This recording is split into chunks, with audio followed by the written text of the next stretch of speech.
May mga safety sign to keep us safe on the road and in the workplace. Today's brand new series will remind us that God wants us to be safe not just temporarily while we are on the road, but for eternity. Welcome to our series, Safety Signs. Ingat sa pagtawid. Imagine a pedestrian crossing the street.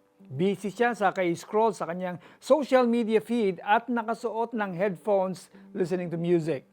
Wala siyang pakialam sa paligid niya. Nasa pedestrian lane naman siya kaya confident siya na titigil ang mga sasakyan para sa kanya. Ang problema, hindi lahat ng driver ay nakatutok sa daan. Merong isang na-distract at hindi siya nakita. Boom! Na-imagine mo na ba ang susunod na mangyayari? Kung pelikula ito, merong isang superhero na biglang lalabas mula sa langit at dadagitin itong ating pedestrian mula sa tiyak na kapahamakan.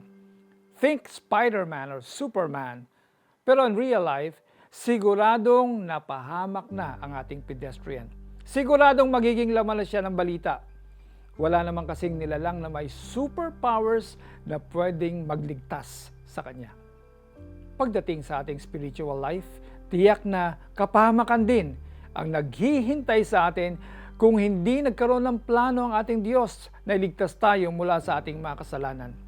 Kapag wala tayong personal relationship with Jesus, habang buhay na pagkahiwalay sa Diyos ang magiging future natin.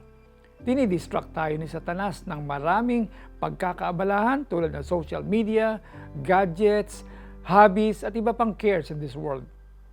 Ito ang isa sa nagiging dahilan para hindi natin makita ang plano na ginawa ni God para sa atin.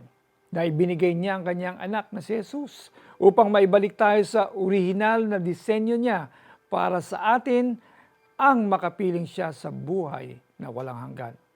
Kaya kaibigan, huwag tumulad sa ating pedestrian. Be careful and alert dahil ang demonyo ay nag-aabang lang kung papaano kanya mapapanatili sa kasalanan. Mahal ka ni Lord at ayaw kanyang mapahamak. Ibinigay niya si Jesus bilang iyong Panginoon at tagapagligtas. Ingat sa pagtawid. Let's pray. Father God, salamat po sa plano ninyo, giving your only Son, Jesus, to redeem me from my sins.